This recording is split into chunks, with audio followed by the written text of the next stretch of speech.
Greetings and welcome, or hopefully, welcome back. Thank you for coming. I'm glad you could be here. Before we begin, please consider smashing those like and subscribe buttons. The algorithm thanks you in advance.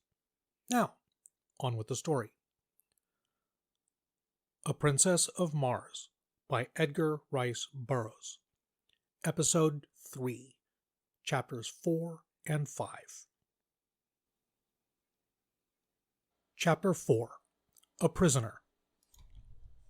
We had gone perhaps 10 miles when the ground began to rise very rapidly. We were, as I was later to learn, nearing the edge of one of Mars's long-dead seas, in the bottom of which my encounter with the Martians had taken place. In a short time we gained the foot of the mountains, and after traversing a narrow gorge, came to an open valley, at the far extremity of which was a low tableland upon which I beheld an enormous city. Toward this we galloped, entering it by what appeared to be a ruined roadway leading out from the city, but only to the edge of the tableland, where it ended abruptly in a flight of broad steps. Upon closer observation, I saw as we passed them that the buildings were deserted, and while not greatly decayed, had the appearance of not having been tenanted for years, possibly for ages. Toward the center of the city was a large plaza. Upon this, and in the buildings immediately surrounding it, were camped some 900 or 1,000 creatures of the same breed as my captors, for such now I considered them, despite the suave manner in which I had been trapped. With the exception of their ornaments, all were naked. The women varied in appearance but little from the men, except that their tusks were much larger in proportion to their height, in some instances coming nearly to their high-set ears. Their bodies were smaller and lighter in color, and their fingers and toes wore the rudiments of nails, which were entirely lacking amongst the males. The adult females ranged in height from 10 to 12 feet. The children were light in color, even lighter than the women, and all looked precisely alike to me, except that some were taller than others, older, I presumed. I saw no signs of extreme age among them, nor was there any appreciable differences in their appearance from the age of maturity, about 40, until about the age of 1,000 years. They go voluntarily upon their last strange pilgrimage down the river Is, which leads no living Martian knows whither, and from whose bosom no Martian has ever returned, or would be allowed to live did he return after once embarking upon its cold dark waters. Only about 1 Martian in 1,000 dies of sickness or disease. Possibly about 20 take the voluntary pilgrimage. The other 979 die violent deaths in duels, in hunting, in aviation, and in war. But perhaps by far the greatest death loss comes during the age of childhood, when vast numbers of the little Martians fall victims to the great white apes of Mars. The average life expectancy of a Martian after the age of maturity is about 300 years, but would be near the 1,000 mark were it not for the various means leading to violent death. Owing to the waning resources of the planet, it evidently became necessary to counteract the increasing longevity which their remarkable skill in therapeutics and surgery produced, and so human life has come to be considered but lightly on Mars, as is evidenced by their dangerous sports and the almost continual warfare between the various communities. There are other and natural causes leading towards a diminution of population, but nothing contributes so greatly to this end as the fact that no male or female Martian is ever voluntarily without a weapon of destruction. As we neared the plaza and my presence was discovered, we were immediately surrounded by hundreds of the creatures who seemed anxious to pluck me from the seat behind my guard. A word from the leader of their party stilled their clamor, and we proceeded at a trot across the plaza to the entrance of as magnificent an edifice as mortal eye has ever rested upon. The building was low, but covered an enormous area. It was constructed of gleaming white marble, inlaid with gold and brilliant stones, which sparkled and scintillated in the sunlight. The main entrance was some 100 feet in width, and projected from the building proper to form a huge canopy above the entrance hall. There was no stairway, but a gentle incline to the first floor of the building, opening into an enormous chamber encircled by galleries. On the floor of this chamber, which was dotted with highly carved wooden desks and chairs, were assembled about 40 or 50 male Martians around the steps of a rostrum. On the platform proper squatted an enormous warrior, heavily loaded with metal ornaments, gay-colored feathers, and beautifully wrought leather trappings ingeniously set with precious stones.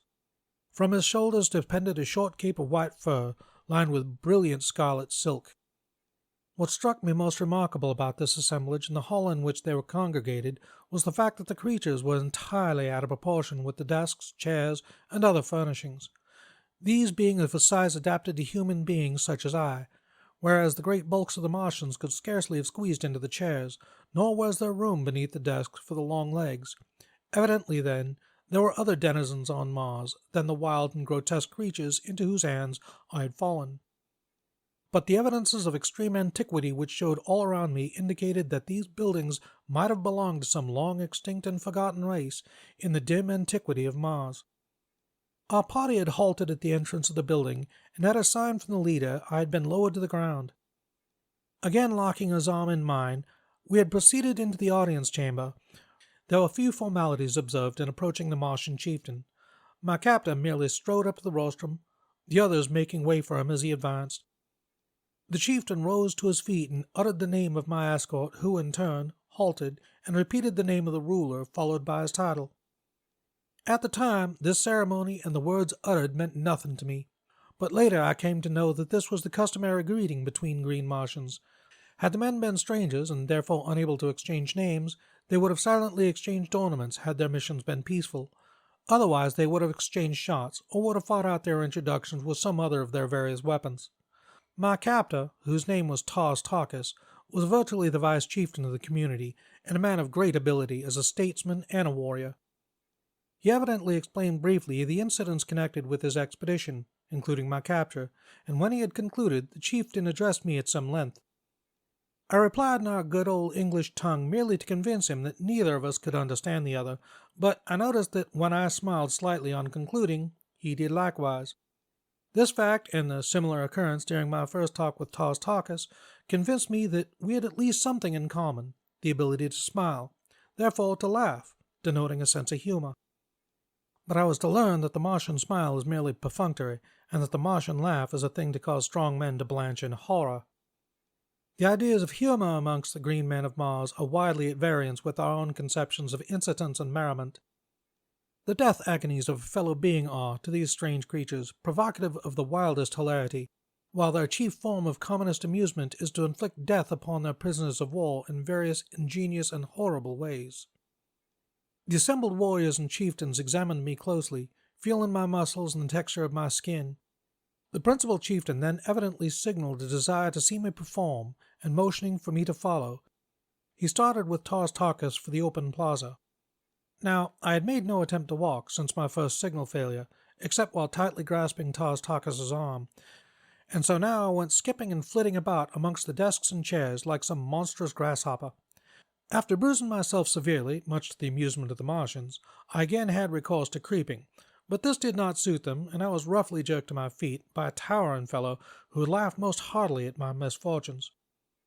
As he banged me down upon my feet, his face was bent close to mine, and I did the only thing a gentleman might do under the circumstances of brutality, boorishness, and a lack of consideration for a stranger's rights. I swung my fist squarely to his jaw, and he went down like a felled ox. As he sunk to the floor, I wheeled around with my back towards the nearest desk, expecting to be overwhelmed by the vengeance of his fellows, but determined to give them as good a battle as the unequal odds would permit before I gave up my life. My fears were groundless, however, as the other Martians, at first struck dumb with wonderment, finally broke into wild peals of laughter and applause. I did not recognize the applause as such, but later, when I had become acquainted with their customs, I learned that I had won what they seldom accorded, a manifestation of approbation. The fellow whom I had struck lay where he had fallen, nor did any of his mates approach him. Tarkus advanced towards me, holding out one of his arms, and thus we proceeded to the plaza without further mishap.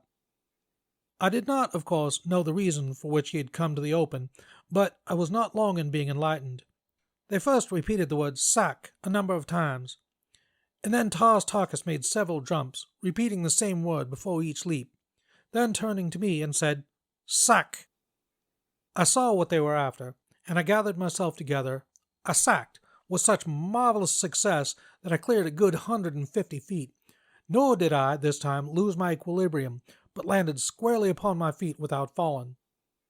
Then I returned by easy jumps of 25 or 30 feet to the little group of warriors. My exhibition had been witnessed by several hundred lesser Martians, and they immediately broke into demands for a repetition, which the chieftain then ordered me to make. But I was both hungry and thirsty, and determined on the spot that my only method of salvation was to demand the consideration from these creatures which they evidently would not voluntarily accord. I therefore ignored the repeated commands to suck, and each time they were made, I motioned to my mouth and rubbed my stomach. Tarkas and the chieftain exchanged a few words, and the former, calling to a young female amongst the throng, gave her some instructions and motioned me to accompany her. I grasped her proffered arm, and together we crossed the plaza towards a large building on the far side. My fair companion was about 8 feet tall, having just arrived at maturity, but not yet to a full height. She was a light olive green color with a smooth, glossy hide. Her name, as I afterward learned, was Sola, and she belonged to the retinue of Tarkas. She conducted me to a spacious chamber in one of the buildings fronting the plaza, and which, from the litter of silks and furs upon the floor, I took to be the sleeping quarters of several of the natives. The room was well lighted by a number of large windows, and was beautifully decorated with mural paintings and mosaics, but upon all there seemed to rest that indefinable touch of the finger of antiquity which convinced me that the architects and builders of these wondrous creations had nothing in common with the crude half-brutes which now occupied them. Sola mentioned me to be seated upon a pile of silks in the center of the room, and, turning, made a peculiar hissing sound, as though signaling to someone in an adjoining room. In response to her call, I obtained my first sight of a new Martian wonder. It waddled in on its 10 short legs and squatted down before the girl like an obedient puppy. The thing was about the size of a Shetland pony, but its head bore a slight resemblance to that of a frog, except where the jaws were equipped with 3 rows of long, sharp tusks. Chapter 5. I Elude My Watchdog. Sola stared into the brute's wicked-looking eyes, muttered a word or two of command, pointed to me, and left the chamber. I could not but wonder what this ferocious-looking monstrosity might do when left alone in such a close proximity to a relatively tender morsel of meat. But my fears were groundless, as the beast, after surveying me intently for a moment, crossed the room to the only exit which led to the street, and lay down full length across the threshold. This was my first experience with a Martian watchdog, but it was destined not to be my last, for this fellow guarded me carefully during the time I remained a captive amongst the Green Martians, twice saving my life, and never voluntarily being away from me for a moment. While Solo was away, I took occasion to examine more minutely the room in which I found myself captive.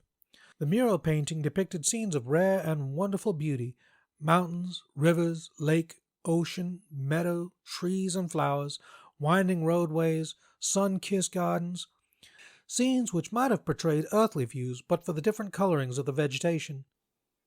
The work had evidently been wrought by a master hand, so subtle the atmosphere, so perfect the technique, yet nowhere was there a representation of a living animal, neither human or brute, by which I could guess at the likeness of these other and perhaps extinct denizens of Mars. While I was allowing my fancy to run riot in the wild conjecture on the possible explanation of the strange anomalies which I had so far met on Mars, Sola returned, bearing both food and drink. These she placed on the floor beside me, and seating herself a short ways off, regarded me intently. The food consisted of about a pound of some solid substance of the consistency of cheese, and almost tasteless, while the liquid was apparently milk from some animal. It was not unpleasant to the taste, though slightly acidic, and I learned in a short time to prize it very highly. It came, as I later discovered, not from an animal, as there is only one mammal on Mars, and that one very rare indeed, but from a large plant which grows practically without water, but seems to distill its plentiful supply of milk from the products of the soil, the moisture of the air, and the rays of the sun. A single plant of this species will give 8 or 10 quarts of milk per day. After I had eaten, I was greatly invigorated, but feeling the need of rest, I stretched out upon the silks and was soon asleep. I must have slept several hours, as it was dark when I awoke, and I was very cold. I noticed that someone had thrown a fur over me, and it had become partially dislodged in the darkness, and I could not see to replace it. Suddenly, a hand reached out and pulled the fur over me, shortly afterwards adding another to my covering. I presumed that my watchful guardian was Sola, nor was I wrong. This girl alone, amongst all the Green Martians with whom I came into contact with, disclosed characteristics of sympathy, kindliness, and affection. Her ministrations to my bodily wants were unfailing, and her solicitous care saved me from much suffering and many hardships. As I was to learn, the Martian nights are extremely cold, and as there is practically no twilight or dawn, the changes in temperature are sudden and most uncomfortable, as are the transitions from brilliant daylight to darkness. The nights are either brilliantly illuminated or very dark, for if neither of the two moons of Mars happen to be in the sky, almost total darkness results, since the lack of atmosphere, or rather the very thin atmosphere, fails to diffuse the starlight to any great extent. On the other hand, if both of the moons are in the heavens at night, the surface of the ground is brightly illuminated. Both of Mars's moons are vastly nearer her than is our own moon to Earth, the nearer moon being but about 5,000 miles distant, while the furthest is a little bit more than 14,000 miles away, against the nearly 250,000 miles which separates us from our own moon. The nearer moon of Mars makes a complete revolution around the planet in a little over 7.5 hours, so that she may be seen hurtling through the sky like some huge meteor 2 or 3 times each night, revealing all her phases during each transit of the heavens. The further moon revolves around Mars in something over 30 1/4 hours, and with her sister satellite makes a nocturnal Martian scene one of splendid and weird grandeur. And it is well that nature has so graciously and abundantly lighted the Martian night, for the green men of Mars, being a nomadic race without high intellect development, have but crude means of artificial lighting, depending principally upon torches, a kind of candle, and a peculiar oil lamp which generates a gas and burns without a wick. This last device produces an intensely brilliant, far-reaching white light, but as the natural oil which it requires can only be obtained by mining in one of several widely separated and remote localities, it is seldom used by these creatures whose only thought is for today, and whose hatred for manual labor has kept them in a semi-barbaric state for countless ages. After Solar had replenished my coverings, I again slept, nor did I awaken again until daylight. The other occupants of the room, 5 in numbers, were all females, and they were all still sleeping, piled high with a motley array of silks and furs. Across the threshold lay stretched the sleepless guardian brute, just as I had last seen him on the preceding day. Apparently he had not moved a muscle. His eyes were fairly glued upon me, and I fell to wondering just what might befall me should I endeavor to escape. I have ever been prone to seek adventure and to investigate and experiment, while wiser men would have left well enough alone. It therefore now occurred to me that the surest way of learning the exact attitude of this beast towards me would be to attempt to leave the room. I felt fairly secure in my belief that I could escape him should he pursue me once I was outside the building, for I had begun to take great pride in my ability as a jumper. Furthermore, I could see from the shortness of his legs that the brute himself was no jumper, and probably no runner. Slowly and carefully, therefore, I gained my feet, only to see that my watcher did the same. Cautiously I advanced towards him, finding that by moving with a shuffling gait I could retain my balance as well as make reasonably rapid progress. As I neared the brute, he backed cautiously away from me, and when I had reached the open, he moved to one side and let me pass. He then fell in behind me and followed about 10 paces to my rear, as I made my way along the deserted street. Evidently, his mission was to protect me only, I thought, but when we reached the edge of the city, he suddenly sprang before me, uttering strange sounds and baring his ugly and ferocious tusks. Thinking to have some amusement at his expense, I rushed towards him, and when almost upon him I sprang into the air, alighting far beyond him and away from the city. He wheeled instantly and charged me with the most appalling speed I had ever beheld. I had thought his short legs a bar to swiftness, but had he been coursing with greyhounds, the latter would have appeared as though to be asleep on a dull mat. As I was to learn, this was the fleetest animal on Mars, and owing to its intelligence, loyalty, and ferocity, is used in hunting, in war, and as the protector of the Martian man. I quickly saw that I would have difficulty in escaping the fangs of the beast in a straightaway course, and so I met his charge by doubling in my tracks and leaping over him as he was almost upon me. This maneuver gave me considerable advantage, and I was able to reach the city quite a bit ahead of him, and as he came tearing after me, I jumped for a window about 30 feet from the ground, in the face of one of the buildings overlooking the valley. Grasping the sill, I pulled myself up into a sitting posture, without looking into the building, and I gazed down at the baffled animal beneath me. My exultation was short-lived, however, for scarcely had I gained a secure seat upon the sill than a huge hand grasped me by the neck from behind and dragged me violently into the room. Here I was thrown upon my back and beheld standing over me a colossal ape-like creature, white and hairless except for an enormous shock of bristly hair upon its head. Good morning, good afternoon, or good evening. I am the Casual Death Worlder, your host, and this has been A Princess of Mars, Episode 2, Chapters 4 and 5. I hope you enjoyed listening to it as much as I enjoyed bringing it to you. If you enjoyed it, please consider hitting that like and subscribe button, maybe dropping us a comment below. It always helps the algorithm. As always, first huge shout out goes to my buddy Graygor. Thank you very much, buddy. I could not do this without you. So, we are now 3 episodes or 5 chapters in. What do y'all think? Is it worth continuing? Let me know in the comments down below. Now, question, who's got the question? Okay. What is your favorite period in history? Personally, Middle Ages. Crusades especially. Leave your answers in the comments down below. In the meantime, be safe, be well. I love you all. See you next time. Bye-bye.